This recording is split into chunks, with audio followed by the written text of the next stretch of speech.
والصلاة والسلام على سيد الأولين والآخرين وعلى آله وأصحابه أجمعين أما بعد.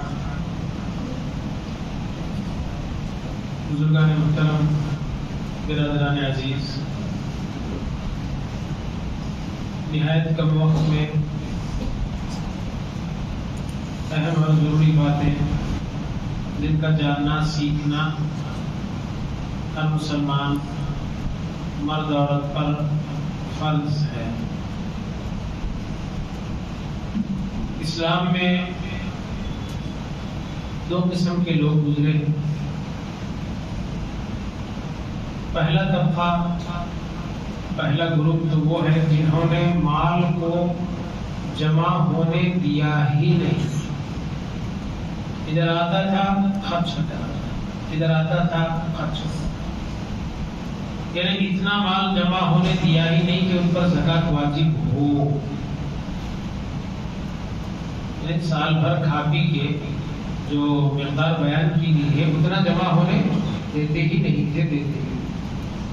تو اس زمرے میں، اس جماعت میں، اس گروپ میں سب سے پہلے نبی اکرم صلی اللہ علیہ وآلہ وسلم آتے ہیں کہ آپ نے کبھی اس قدر مال جمع ہونے دیا ہی نہیں کہ آپ پر زکوٰۃ فرض ہو، ایسا کبھی نہیں ہوا.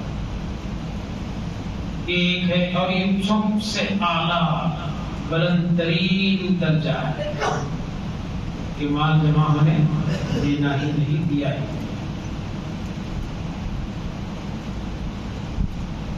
جب کبھی مال آتا تھا فوراً خرچ کر دیتے، فوراً خرچ کر دیتے. دوسرا طبقہ جنہوں نے مال جمع تو کیا اور سال گزرنے کے بعد جتنی اس کی زکوٰۃ بنتی تھی اس کو ادا بھی کیا. اور یہ مختلف صحابہ کرام بھی رہے. مال تھا ان کے پاس، جیسے ہی سال ہو جاتا زکوٰۃ ادا کر دیتے مال. اور ان میں خاص بات یہ ہوتی تھی کہ شب برات کے بعد ہی اپنے مالوں کا حساب کتاب کر لیا کرتے تھے. رمضان کے انتظار میں نہیں رہتے تھے. کیوں کہ رمضان مبارک کے ایک ایک لمحے کی قدر کرنا ہے، اس میں حساب کتاب کس کو دینا ہے، تلاش کرنا، یہ سب رمضان شعبان، تاکہ رمضان مبارک کو پوری توجہ اور احتیاط اور اہتمام کے ساتھ گزار سکیں. اس میں کئی صحابہ کرام ہیں. کچھ صحابہ ایسے بھی ہیں جنہوں نے حضور کی زندگی مبارک کو دیکھا تھا، اسی لیے وہ سال بھر تو دور کی بات ہے، مہینہ بھر بھی ان کے پاس دور کی بات ہے، بلکہ وہ تو ایک دن سے علاوہ دوسرے دن کا رکھنا بھی اپنے لیے ناجائز سمجھتے تھے. حالانکہ اسلام میں مال جمع کرنا برا نہیں ہے، حلال اور پاکیزہ طریقے سے جمع کریں، کمائیں، اسلام پسند کرتا ہے. ضرورتوں کو پورا کریں، جب زکوٰۃ آئی تو زکوٰۃ دیں، اپنے کسی مسلم بھائی کی ضرورت ہو تو اپنے مال کے ذریعے پورا کریں، یہ پسندیدہ ہے. لیکن اس کے باوجود بھی صحابہ کرام اعلیٰ درجے کے تقی تو ہے ہی، تقویٰ پرہیزگار.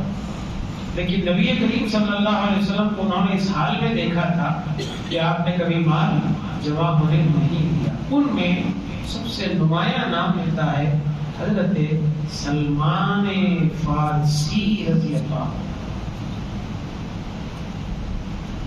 بہت زیادہ احتیاط کرنے والے، بہت زیادہ، اور سوائے ابو بکر صدیق رضی اللہ عنہ کے، سرکار تو سرکار ہے، صحابہ میں حضرت ابو بکر صدیق رضی اللہ عنہ کو انہوں نے کچھ نہیں کہا، ورنہ ہر صحابی، حضرت عمر کو، حضرت عثمان کو، سب کو انہوں نے کہا کہ کیوں مال جمع کر کے رکھتے ہو،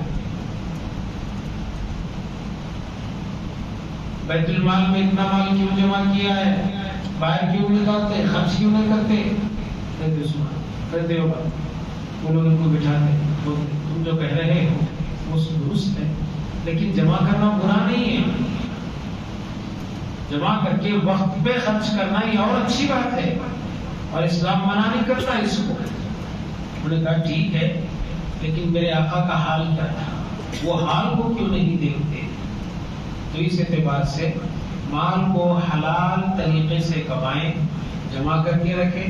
اس زمانے میں بینکوں کا کوئی نظام نہیں تھا، اس زمانے میں بینکس ہیں، لاکرز ہیں، سب ساری فیسلٹیز ہیں، جس میں چاہے آپ رکھ سکتے ہیں، لیکن اس کے حساب کتاب کے ساتھ رکھیں کہ 1 سال ہونے کے بعد، اور سال کا اعتبار انگریزی مہینوں سے نہیں بلکہ چاند کے مہینوں سے کریں گے، اور 1 سال ہوتے ہی اس پر جو مقررہ زکوٰۃ بنتی ہے اس پر اللہ کا حق، رسول اللہ کا حق، یعنی اسلام کا حق، جو ایک غریب کی ضرورت کی تکمیل کا ذریعہ اسلام نے بنایا ہے، اس کو ادا کرتے جائیں۔